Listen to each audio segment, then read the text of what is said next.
Indigo airlines पिछले कई दिनों से संकट से जूझ रही है, जहां पांचवें दिन भी देश की सबसे बड़ी एयरलाइन इंडिगो पटरी पर नहीं लौट रही है। आज 400 से ज्यादा फ्लाइटें रद्द करनी पड़ी, जिससे दिल्ली, मुंबई, बेंगलुरु और चेन्नई समेत कई बड़े एयरपोर्ट पर यात्रियों को रात भर भारी परेशानियों का सामना करना पड़ा। और इसी बीच सिविल एविएशन मिनिस्ट्री ने इंडिगो को कड़ा आदेश देते हुए कहा है कि एयरलाइन बिना देरी सभी पेंडिंग रिफंड 7 दिसंबर की रात 8 बजे तक क्लियर करे और कैंसिलेशन से प्रभावित यात्रियों से कोई भी जहां पर रीशेड्यूलिंग चार्ज ना वसूले। पिछले 4 दिन में 2000 से ज्यादा फ्लाइटें रद्द और रोजाना करीब 500 फ्लाइट लेट होने के बाद सरकार ने एयर फेयर पर भी लिमिट लगा दी है, ताकि हालात सामान्य होने तक कोई भी एयरलाइन किराया ना बढ़ाए। उधर डीजीसीए ने पायलट और क्रू को पर्याप्त आराम देने वाले नए नियमों के चलते उत्पन्न स्टाफ की कमी को देखते हुए इंडिगो को 10 फरवरी 2026 तक अस्थायी राहत दी है। हालांकि नियमों का दूसरा चरण यात्रियों की सुरक्षा को ध्यान में रखते हुए जारी रहेगा। और वहीं मध्य प्रदेश में इंडिगो की 65 से ज्यादा फ्लाइटें रद्द होने से यात्रियों की मुश्किलें बढ़ गई हैं, जबकि लखनऊ एयरपोर्ट पर भी स्थिति गंभीर बनी हुई है, जहां लगातार चौथे दिन इंडिगो की 22 फ्लाइटें रद्द हो चुकी हैं। रायपुर में भी पिछले 24 घंटे में दिल्ली, मुंबई, बेंगलुरु, इंदौर, गोवा और साथ ही कोलकाता आने जाने वाली करीब 20 उड़ानें रद्द की गई, जिससे करीब 7000 यात्रियों को परेशानी का सामना भी करना पड़ा।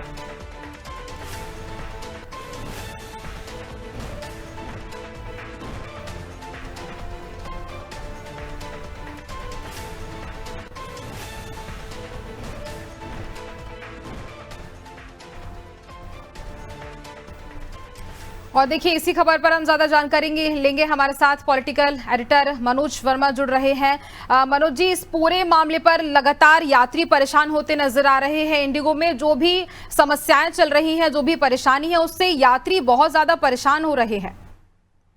जी देखिए, केंद्र सरकार ने तो अपना आदेश जो कल का था पायलट और क्रू वाला वो वापस ले लिया है, लेकिन अभी तक स्थिति सामान्य नहीं हुई है। आज भी 400 से ज़्यादा फ्लाइटें निरस्त हुई है, जिसमें इंदौर, भोपाल की तमाम सारी फ्लाइट्स हैं। यात्री एयरपोर्ट्स पर फंसे हुए परेशान हो रहे हैं। कई यात्री ऐसे हैं जिनका सामान फंसा हुआ है। तो इसी को देखते हुए मिनिस्ट्री ऑफ सिविल एविएशन ने आज एक आदेश जारी किया है और फ्लाइट कंपनी को आदेश दिए इंडिगो को कि जिन यात्रियों को पैसा रिफंड करना है वो कल रविवार रात 8 बजे तक उनका पैसा लौटा दिया जाए।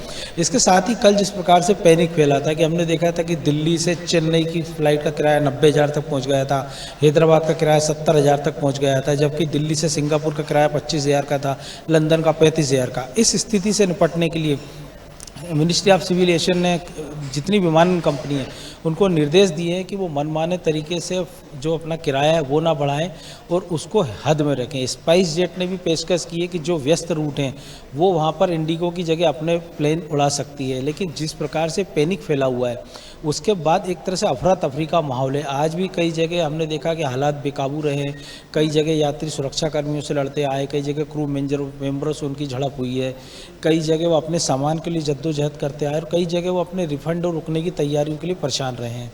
तो कुल मिलाकर हालात अभी काबू में आए नहीं है।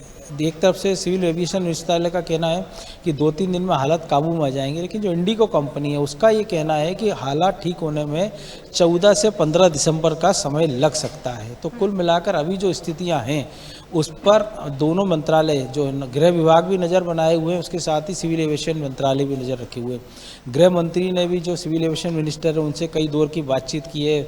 जो विमानन कंपनियां उनके अफसरों से लगातार मीटिंगों का दौर चल रहा है और कोशिश की जा रही है कि किसी भी तरह से जल्दी ये जो अफरा तफरी की स्थिति बनी है इसको बहाल कर दिया जाए, क्योंकि ऐसी स्थिति हमने देखा जब कोरोना काल में एक बार नज़र आई थी, जब अचानक से लॉकडाउन लगाया गया था, सारी फ्लाइट्स कैंसिल कर दी गई थी, तो बड़ी संख्या में यात्री परेशान हुए थे और एयरपोर्ट पर बड़े विकट हालात पैदा हुए थे। कमोबश ऐसी दृश्य आज भी एयरपोर्ट्स पर नजर आ रहे हैं। बिल्कुल। और देखिए, अब देखने वाली बात यह होगी कि कब तक राहत दी जाएगी यात्रियों को, कब से वापस से उनकी यात्रा सुगम रहेगी। मनोज जी, तमाम जानकारी के लिए बहुत धन्यवाद आपका। तो देखिए, जिस तरह से हजारों जो यात्री हैं वो परेशान होते नजर आ रहे हैं। इंडिगो का संकट 5वें दिन भी लगातार जारी है। 2000 से भी ज्यादा फ्लाइटें रद्द की गई। हर रोज 500 फ्लाइटें रद्द हो रही हैं। 400 से ज्यादा आज भी रद्द हुई हैं फ्लाइट। और अब आने वाले समय में देखना होगा कि कब तक यात्री इसी तरह से परेशान रहेंगे। कब तक उनकी यात्राएं सुगम तरीके से होंगी, आगे देखने वाली बात होगी।